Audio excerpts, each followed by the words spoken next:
안녕하세요. 친절한 책 라디오의 책쌤입니다. 안녕하세요라는 말 왠지 뭉클해지는데요.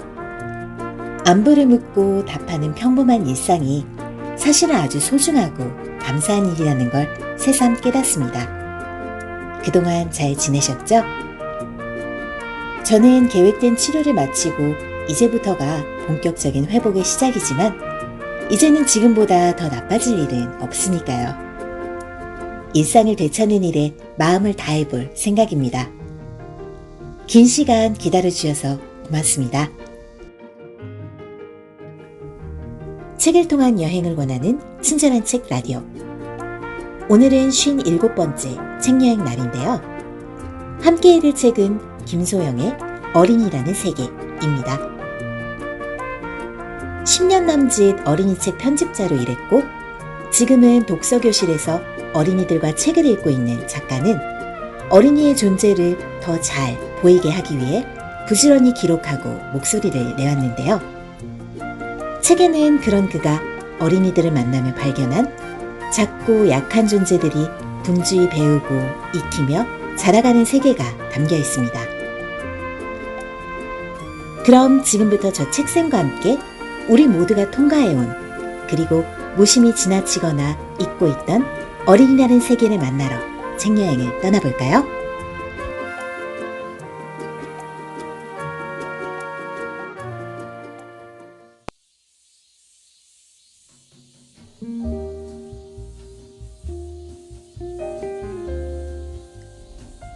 시간이 걸릴 뿐이에요.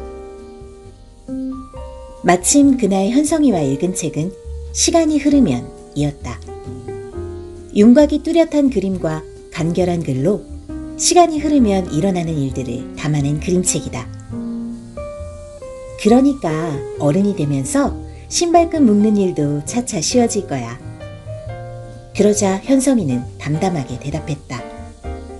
그것도 맞는데 지금도 묶을 수 있어요. 어른은 빨리 할 수 있고 어린이는 시간이 걸리는 것만 달라요. 거울을 보지 않았지만 분명히 나는 얼굴이 빨개졌을 것이다. 버스를 타고 내릴 때, 문을 열고 닫을 때, 붐비는 길을 걸을 때나 에스컬레이터 앞에서 머뭇거릴 때 어린이에게 빨리 하라고 눈치를 주는 어른들을 종종 본다. 어른들 보기에는 간단한 일이라 어린이가 시간을 지체하면 일부러 꿈을 대는 것처럼 보이기도 할 것이다. 한편으로는 우리가 어렸을 때 기다려주는 어른을 많이 만나지 못해서 그런지도 모른다. 지금 어린이를 기다려주면 어린이들은 나중에 다른 어른이 될 것이다. 나는 어린이에게 느긋한 어른이 되는 것이 넓게 보아 세상을 좋게 변화시키는 일이라고 생각한다.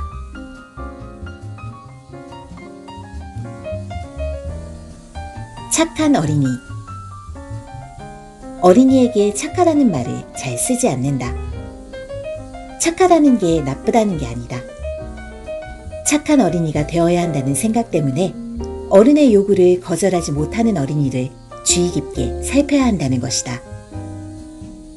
어린이를 상대로 한 범죄는 어린이에게 도움을 청하는 것으로 시작될 때가 많다. 잃어버린 강아지 찾는 걸 도와달라거나 짐 옮기는 걸 도와달라는 식으로 어린이의 착한 마음을 이용하여 어린이를 유인하는 범죄 이야기를 들으면 머리에 불이 붙는 것 같다. 가정에서도 비슷한 일이 일어난다. 부모를 실망시키지 않으려고 착한 어린이가 되려고 애쓰다 멍드는 어린이가 어딘가에 늘 있다. 착한 마음에는 아무런 잘못이 없다. 어른인 내가 할 일은 착한 어린이가 마음 놓고 살아가는 세상을 만드는 것이다. 나쁜 어른을 응징하는 착한 어른이 되겠다.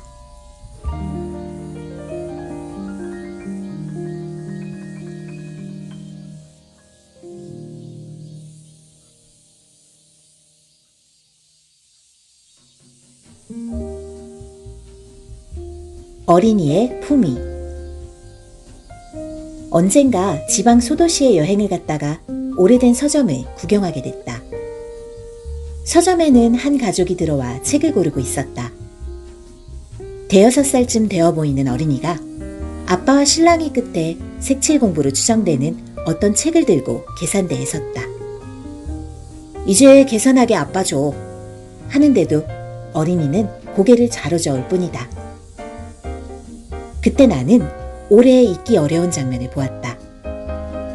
앞치마를 두르고 계산대에 계시던 나이 지긋한 사장님이 어린이의 눈을 들여다보며 이렇게 말씀하셨다.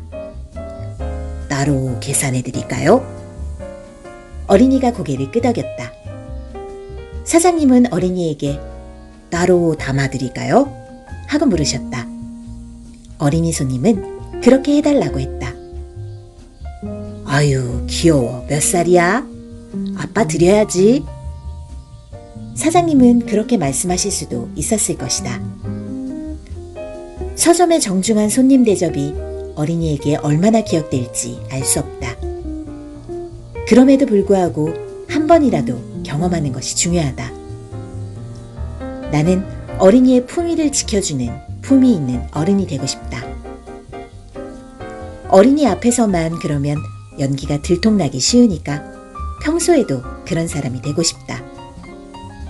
감사를 자주 표현하고 사려 깊은 말을 하고 사회 예절을 지키는 사람. 마음만으로는 되지 않으니 나도 보고 배우고 싶다.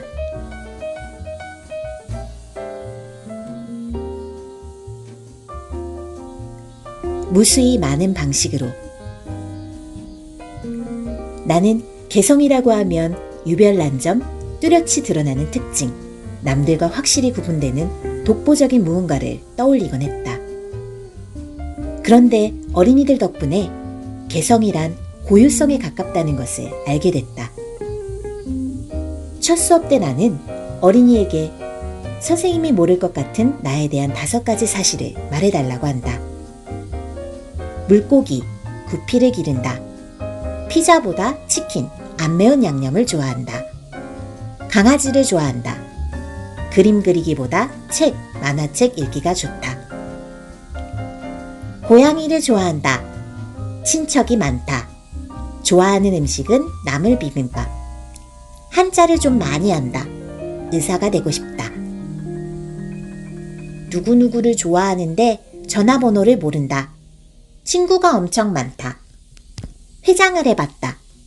내가 생각해도 상상력이 뛰어나다. 요즘에 누구누구랑 같이 만화책을 만들고 있다. 하나하나의 정보는 색다른 점이 없지만 그런 것이 모이면 어린이가 생생하게 그려진다. 누구랑 비교할 필요가 없는 어린이의 고유한 모습이다. 어린이를 만드는 건 어린이 자신이다. 그리고 자신 안에는 즐거운 추억과 성취뿐만 아니라 상처와 흉터도 들어간다. 장점뿐 아니라 단점도 어린이의 것이다. 남과 다른 점뿐 아니라 남과 비슷한 점도, 심지어 남과 똑같은 점도 어린이 고유의 것이다. 개성을 고유성으로 바꿔 생각하면서 나는 세상에 얼마나 다양한 사람들이 살고 있는지 비로소 깨달았다. 우리가 살아가면서 매 순간 새로운 자신을 만들어간다고 할 때 다양하다는 사실상 무한하다에 가깝다고 할 수 있다.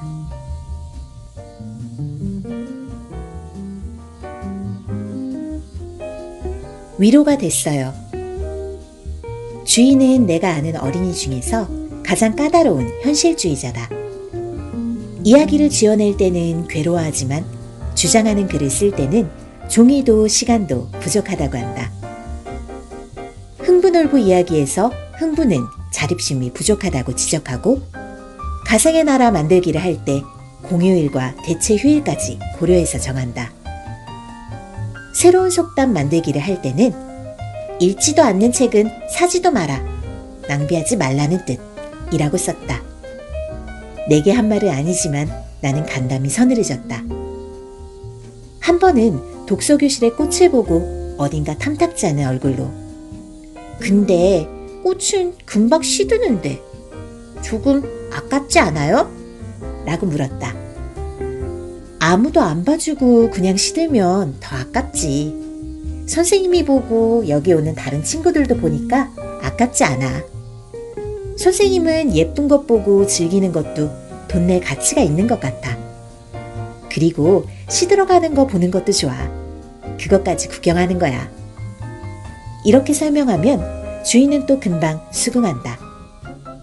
그런 주희가 운이 좋다고 한 사연은 이렇다. 주중에 가족들과 여행을 다녀오는 바람에 일요일에 영어 과외 보충 수업을 하게 되었다. 수업을 하러 선생님네 아파트에 도착해서 엘리베이터를 탔는데 자기도 모르게 한숨이 푹 나왔단다. 근데 제 옆에 어떤 아주머니, 그런데 아주머니라는 건 제 생각이고 어쩌면 할머니일 수도 있어요. 아무튼 그 여성분이요, 공부하러 가니? 하고 물어보시는 거예요. 그래서 제가 네 했거든요. 그랬더니 일요일인데 공부하느라 힘들겠구나 그러시는 거예요. 나는 왠지 조마조마했다. 그 말을 듣고 기분이 어땠어?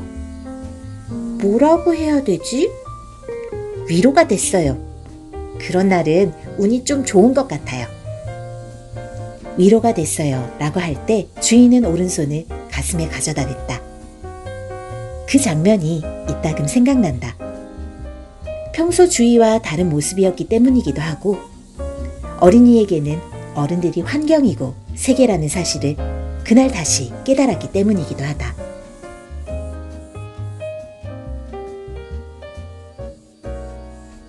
한 명은 작아도 한 명.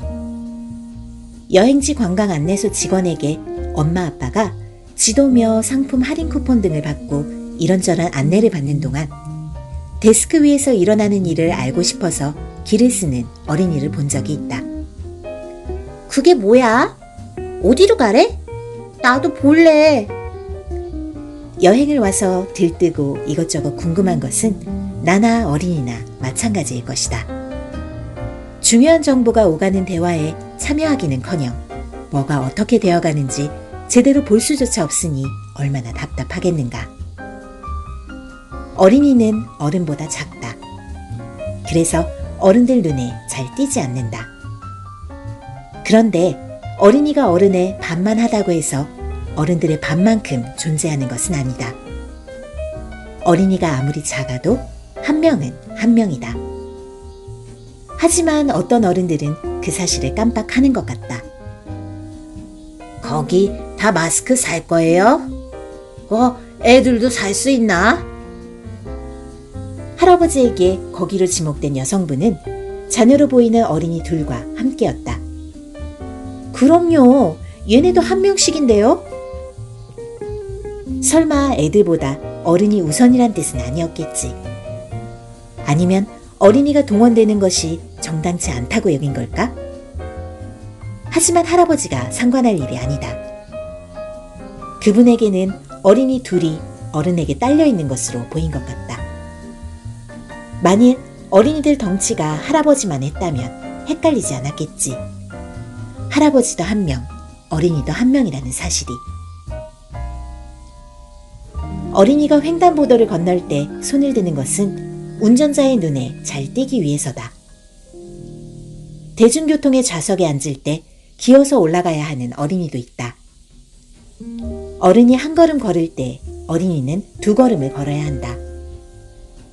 어린이는 비 오는 날 투명 우산을 써서 시야를 확보한다. 어린이가 작은 몸으로 이 세상을 살아간다는 건 이렇게 현실적인 문제다.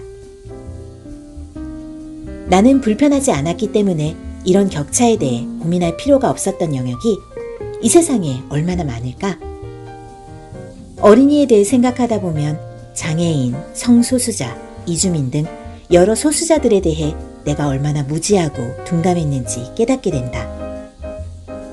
어린이는 자라서 어른이 되기 때문에 소수자라고 하기보다 과도기에 있는 사람들이 아닌가 생각해 보기도 했다. 그런데 나 자신을 노인이 될 과도기에 있는 사람이라고 여기지 않는 것처럼 어린이도 미래가 아니라 현재를 기준으로 생각하는 것이 맞다. 어린이가 청소년이 되고 어른이 되는 사이에 늘 새로운 어린이가 온다. 달리 표현하면 세상에는 늘 어린이가 있다. 오히려 누구나 거쳐가는 시기이기 때문에 모두가 머리를 맞대고 고민해야 하는 일이다. 어린이에게는 성장할 공간이 필요하다. 공공장소에서도 어린이는 마땅히 한 명으로 대접받아야 한다. 어린이라는 이유로 배제할 것이 아니라 어린이도 누릴 수 있는 공간을 만드는 쪽으로 어른들이 지혜를 모으는 게 옳다. 노키즈 존이든 노배드 페어런츠 존이든 차별의 언어인 것은 마찬가지다. 쏘아보는 쪽이 어린이인가 부모인가 다를 뿐이다. 얌전한 어린이를 선별해서 손님으로 받아들이겠다는 것 자체가 혐오이고 차별이라는 데에 어떤 논의가 더 필요한 걸까? 세련된 노인이나 깨끗한 남성, 목소리가 작은 여성만 손님으로 받는다고 하면 당장 문제라고 할 것을 왜 어린이는 이렇게 아무렇지 않게 차별하는 걸까? 중요한 차이가 있긴 있다. 그들에게는 싫은 내색을 할 수 없고 어린이 그리고 어린이와 함께 있는 부모에게는 할 수 있다는 것. 그것이 바로 약자 혐오다. 더 많이 알고 더 많이 누린 사람이 잘 모르고 경험 없는 사람을 참고 기다려주는 것. 용기와 관용이 필요하지만 인간으로서 할 수 있고 해야 하는 일이다.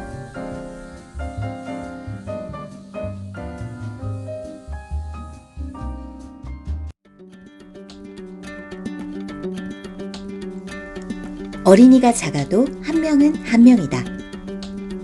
어린이에 대해 어른이 간과하기 쉬운 지점을 콕 집어내는 말이라고 생각합니다. 귀엽다고 계속 바라보거나 어른은 말투를 쓰지 않고 낯선 어린이에게 존댓말을 쓰는 등 상대가 어른이라면 하지 않을 말이나 행동을 어린이에게 하지 않으려 노력한다는 건 역시 어떤 마음가짐과 어떤 행동으로 어린이를 대해야 할지 구체적으로 알려주어 좋았습니다.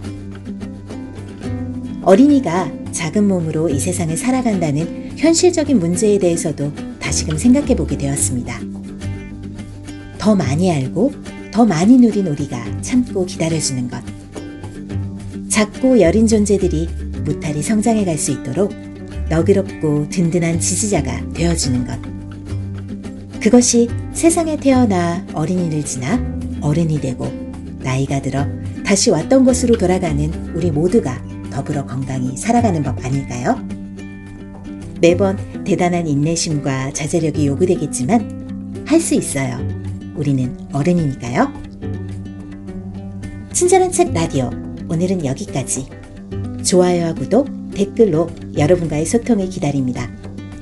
오늘도 저와의 책 여행에 동행해 주셔서 고맙습니다.